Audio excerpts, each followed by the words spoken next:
Hello friends, Jamia Millia Islamia university new Delhi के BTech की registration start हो चुकी है 2025 एडमिशन के लिए। इस वीडियो में डिटेल में बताऊंगा क्या डेट्स रहने वाली है, कौन कौन अप्लाई कर सकता है, एलिजिबिलिटी क्राइटेरिया क्या है और कौन कौन से एग्जाम यहाँ एक्सेप्ट होते हैं, क्या डायरेक्ट एडमिशन हो सकता है या नहीं, कौन कौन सी ब्रांचेस है क्योंकि अलग अलग ब्रांचेस की अलग अलग फीस है तो फीस भी देखेंगे। साथ ही यहाँ पर प्लेसमेंट के साथ साथ ओवरऑल कैंपस डिटेल फैसिलिटी सब कुछ बताऊंगा और फाइनली रिव्यू करूंगा कि इसमें एडमिशन लेना चाहिए या नहीं, जैसा कि मैं हर साल करता हूं जब भी एडमिशन स्टार्ट होता है। तो वीडियो स्टार्ट करते हैं। देखो, सबसे पहले अगर हम डेट्स की बात करें तो 5 मार्च से इसके रजिस्ट्रेशन स्टार्ट हो चुके हैं, एक दिन हो चुका, और इन्होंने अपनी न्यू वेबसाइट बनाई है तो वहां पर जाके आप रजिस्ट्रेशन कर सकते हो। अगर फॉर्म फिलिंग या रजिस्ट्रेशन स्टेप वाइज करने की डिटेल वीडियो चाहिए तो कमेंट कर देना, मैं ला दूंगा। लास्ट डेट जो है अप्लाई करने की वो 10 अप्रैल है, बट आप वेट मत करो, लास्ट में प्रॉब्लम भी हो सकती है। तो जब भी आपको पता चल रहा है आप जाकर तुरंत अप्लाई करो क्योंकि बहुत बेनिफिट्स देखने के लिए मिलेंगे। इंडिया की one of the most affordable university आप बोल सकते हो इंजीनियरिंग के लिए। सेकंड थिंग, यहाँ अगर हम बात करें एडिटिंग के लिए तो 12 अप्रैल से आप ये डेट्स देख सकते हो क्या क्या डेट्स हैं, बट यहाँ पर गलती मत करना, फॉर्म रिजेक्ट भी हो सकता है, इस चीज का हमें ध्यान देना है। सो अब यहाँ हम बात कर लेते हैं इसके कुछ रैंकिंग्स की। तो रैंकिंग में यार नो डाउट बहुत अच्छा रहता है ये। एनआईआरएफ में बहुत सी आईआईटीज एनआईटी से भी ऊपर है ये इंजीनियरिंग में, और वैसे आप देख ही सकते हो इसकी क्या क्या रैंकिंग्स हैं। सो अब यहाँ पर नेक्स्ट हम बात कर लेते हैं इसका क्या एडमिशन प्रोसेस है। सबसे पहला जो है, इसके अंदर सिर्फ एक ही एग्जाम एक्सेप्ट होता है बीटेक के लिए, जो कि है जेई मेंस। जो आपने जनवरी में जेई मेंस दिया है और जो आप अप्रैल में जेई मेंस दोगे, वही जो फाइनल स्कोर कार्ड आएगा 2025 का, उसी के बेसिस पर आपका एडमिशन होगा। बट रजिस्ट्रेशन करना यहाँ जरूरी है क्योंकि ये एक तरह से काउंसलिंग समझ सकते हो आप, ये काउंसलिंग है इनका, और इनका थोड़ा अलग प्रोसेस है। एनआईटीज आईआईटीज या अदर कॉलेजेस से थोड़ा अलग प्रोसेस है। सो इस चीज का हमें ध्यान देना है। मैं आपको आगे एडमिशन प्रोसेस समझाऊंगा, उससे पहले ब्रांचेस और उनकी फीस देख लेते हैं। सबसे पहली जो यहाँ पर आपको 5 पुरानी ब्रांचेस देखने के लिए मिलती हैं, मैं समझाऊंगा, और 3 न्यू ब्रांचेस हैं। तो जो पुरानी ब्रांचेस हैं वो यहाँ पर बीटेक सिविल है, इलेक्ट्रिकल है, मैकेनिकल है, ईसीई है और कंप्यूटर इंजीनियरिंग है, ना कि सीएसई है। ये पुरानी 5 ब्रांचेस हैं जो कि रेगुलर है। इनकी फीस जो है बहुत कम है, 19,225 है एक साल की। ये पर ईयर फीस है, पर सेमेस्टर नहीं है।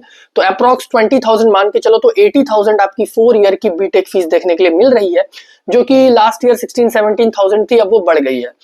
और वहीं बात करें जो न्यू ब्रांचेस हैं 3, जो सेल्फ फाइनेंस है, यानी खुद से फाइनेंस करना है, इनकी जो फीस है 1 ईयर की 1,52,875 है। और ये 3 ब्रांचेस हैं, electrical and computer engineering, electronics, VLSI design and technology, बहुत सारे एनआईटीज में भी अब ये ब्रांच आ चुकी है और बहुत सारे कॉलेजेस में भी।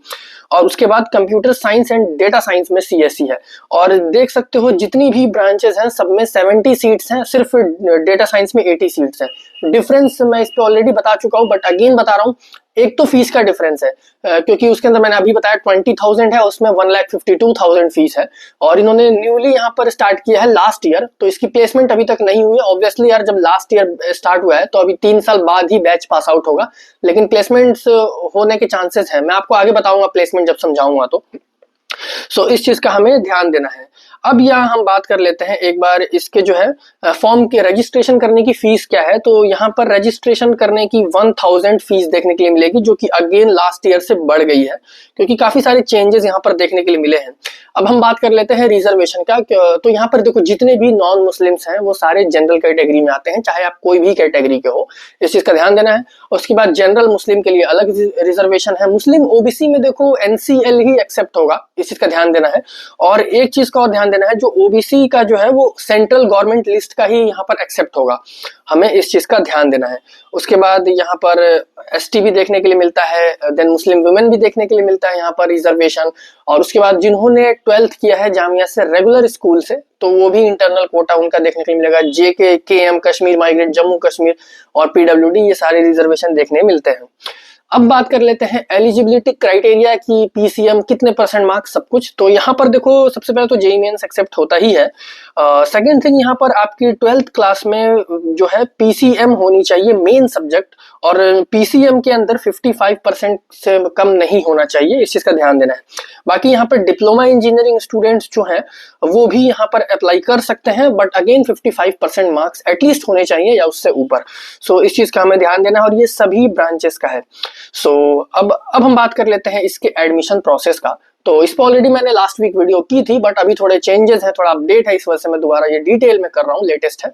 सो सबसे पहले आप इनकी रजिस्ट्रेशन करोगे, नॉर्मल रजिस्ट्रेशन ही होता है, सभी कोर्सेज का एक साथ फॉर्म आता है, सब कुछ स्टार्ट हो चुका है। रजिस्ट्रेशन करते टाइम आप इनका जेई मेंस का एप्लीकेशन नंबर डालोगे, रजिस्ट्रेशन करते टाइम कमेंट करोगे, वीडियो डिटेल में लेकर आ जाऊंगा मैं स्टेप वाइज। फिर आपको कुछ नहीं करना, गलती नहीं करनी, ब्रांच प्रेफरेंस बहुत अच्छे से देनी है, मैं समझा दूंगा आपको आगे। जब आप फॉर्म फिल कर दोगे तो जैसे ही जेई मेन का फाइनल स्कोर कार्ड आता है, उसके बाद कुछ टाइम बाद ये रिजल्ट निकाल देते हैं, थोड़ा लेट करते हैं। और रिजल्ट जब ये निकालते हैं तो ये आपको कुछ भी डिटेल करने की जरूरत नहीं है, सिर्फ रजिस्ट्रेशन ही करना है इस टाइम, उसके बाद आपको कुछ नहीं करना, इसलिए गलती नहीं करनी, बाद में मौका नहीं मिलेगा। जब आप डायरेक्ट रिजल्ट निकालते हैं, ये रजिस्ट्रेशन जब आप करोगे तो डायरेक्ट रिजल्ट निकालेंगे। अगर सपोज आपकी जो है एग्जाम्पल के लिए 30,000 रैंक है और कट ऑफ सिविल में लाइक 35,000 गई है आपके कैटेगरी में, तो आपको जो है दिखा देगा किस ब्रांच की कैटेगरी वाइज क्या रैंक कट ऑफ गई है, और आपको जो है सेलेक्ट कर लिया जाएगा, आपका रोल नंबर होगा उसके अंदर। तो जो है फर्स्ट लिस्ट आता है, फर्स्ट राउंड, तो उसके अंदर देखोगे अच्छा हाँ मेरा सिलेक्शन हो चुका है, आप जाकर एडमिशन करवाओगे, अपग्रेडेशन करवाओगे, वो अलग प्रोसेस है एडमिशन पे। सो ये एडमिशन प्रोसेस है। सो अब हम इसके बाद बात कर लेते हैं ब्रांच प्रेफरेंस, फिर प्लेसमेंट बताऊंगा जो कि सबसे इंपॉर्टेंट है, और रिव्यू दूंगा। तो ब्रांच प्रेफरेंस देखो यहाँ पर जो है अभी तो 8 ब्रांचेस हो गई हैं। अगर जो है आपको किसी पर्टिकुलर ब्रांच में इंटरेस्ट नहीं है, तो आप सपोज मुझे टॉप की ब्रांच कोई भी चाहिए, पर्टिकुलर किसी ब्रांच में इंटरेस्ट नहीं है, तो नंबर 1 पर आप कंप्यूटर इंजीनियर भी रख सकते हो, जो नॉर्मल रेगुलर वाला है, जिनके आगे सेल्फ फाइनेंस नहीं लिखा वो सारे पुराने हैं, रेगुलर है, कम फीस वाले।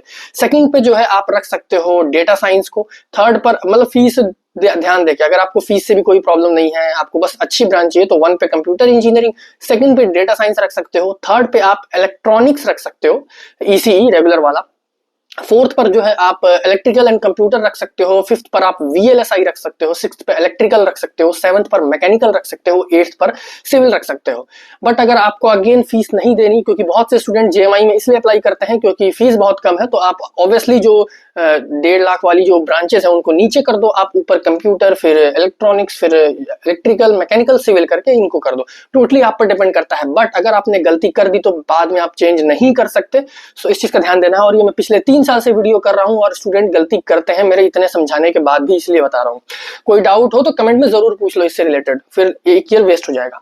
सो प्लेसमेंट में बढ़ने से पहले मैं आपको एक चीज बता दूं, अगर आप वेस्ट बंगाल जेई या फिर बिट सेट या वेलोर वीआईटी की अगर आप उनके एडमिशन की तैयारी कर रहे हो इंजीनियरिंग के लिए और तैयारी प्रिपरेशन करना चाहते हो, तो आप जो है यहाँ पर एजुकेशन जी करके ये ऐप है, ये वेबसाइट, आप इस पे जाकर इनकी जो है कोचिंग ले सकते हो। यहाँ पर कोर्सेज है, प्रिपरेशन होती है वहां पर, बिट सेट की, वीआईटी के एडमिशन की, या फिर बहुत सारे इंजीनियरिंग या मेडिकल एग्जाम्स हैं उनकी यहाँ पर आपको प्रिपरेशन मिलती है।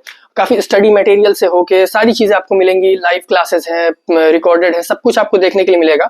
आप ये मेरा कूपन कोड भी यूज कर सकते हो, और जो नीचे लिंक डिस्क्रिप्शन में दिया हुआ है उसमें भी आप जाकर करोगे तो आपको कुछ ऑफ भी मिलेगा, ऑफर डिस्काउंट मिल जाएगा, या फिर मेरे कूपन कोड यूज करते हो तो। सो जल्दी यार, टाइम बहुत कम बचा हुआ है, जैसे अप्रैल मई में इनके एग्जाम स्टार्ट हो जाएंगे, तो आप ज्यादा वेट मत करो, काफी अफोर्डेबल भी ये है।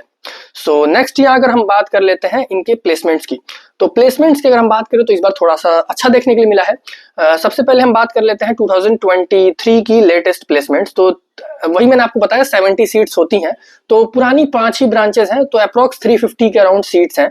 तो 353 स्टूडेंट्स में से 292 स्टूडेंट्स प्लेस्ड हो गए हैं ओवरऑल जितने भी ब्रांचेस हैं, तो ये बहुत अच्छा अमाउंट है। टॉप ब्रांचेस मान के चलो अच्छा ही प्लेसमेंट रेट है।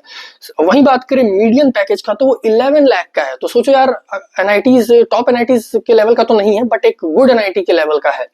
वहीं अगर हम बात करें 2022 के प्लेसमेंट्स की, तो 2022 में अगेन 359 स्टूडेंट्स है, अगेन जो मैंने आपको बताया, उसमें से 270 प्लेस्ड है और 7.5 लाख का मीडियन पैकेज है।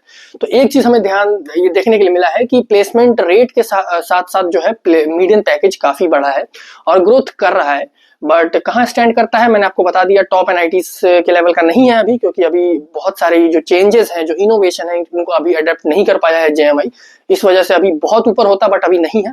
बट फिर भी किसको अप्लाई करना चाहिए? सबसे पहली चीज, अगर आप ज्यादा फीस नहीं लगाना चाहते तो बहुत अच्छा ऑप्शन बन जाएगा, फिर कम फीस में इंडिया के अंदर टॉप 5 ऑप्शंस में ये आता है। सेकंड थिंग, इसकी जो टॉप की ब्रांचेस हैं ऑब्वियसली उनमें प्लेसमेंट्स काफी अच्छी हैं, प्लेसमेंट रेट और मीडियन पैकेज भी। और क्योंकि देखो प्लेसमेंट रेट काफी अच्छा है यहाँ पर, 75 to 80% का है, और ऑब्वियसली इसके अंदर सभी ब्रांचेस हैं सिविल मैकेनिकल, तो ऑब्वियसली टॉप ब्रांचेस की अच्छी प्लेसमेंट होंगी। और एक बहुत बड़ा डाउट आता है स्टूडेंट्स के मन में कि सेल्फ फाइनेंस की क्या प्लेसमेंट्स होंगी, क्योंकि बाकी बहुत से स्टूडेंट बोल रहे हैं नहीं होंगी।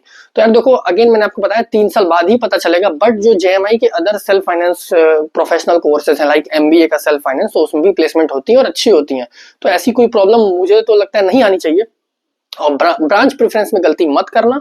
बाकी यहाँ वीडियो कंप्लीट हो जाती है। कोई भी डाउट हो कमेंट्स में जरूर पूछ सकते हो। अगेन मैंने आपको बता दिया किसको अप्लाई करना चाहिए। कट ऑफ इसकी बहुत लो जाती है यार, कट ऑफ में बताना भूल गया आपको। अप्रॉक्स 85 परसेंटाइल पे भी चांसेस बन सकते हैं, जनरल की बात कर रहा हूँ, और लगभग सभी कैटेगरीज में 80 to 85 परसेंटाइल पे भी चांसेस बन सकते हैं। बट स्पोर्ट राउंड में 90 प्लस है तो आप बिल्कुल सेफ हो, ये मान के चलो। बाकी यहाँ वीडियो कंप्लीट हो जाती है। वीडियो पसंद आई तो लाइक जरूर कर देना, और चैनल पर नहीं हो तो सब्सक्राइब करके यहाँ पर बेल आइकन प्रेस कर देना। और अगेन बहुत इंपॉर्टेंट, अगर कोई भी डाउट हो कमेंट करके जरूर बताना। मिलते हैं कल की एक और ऐसे ही इंपॉर्टेंट वीडियो में।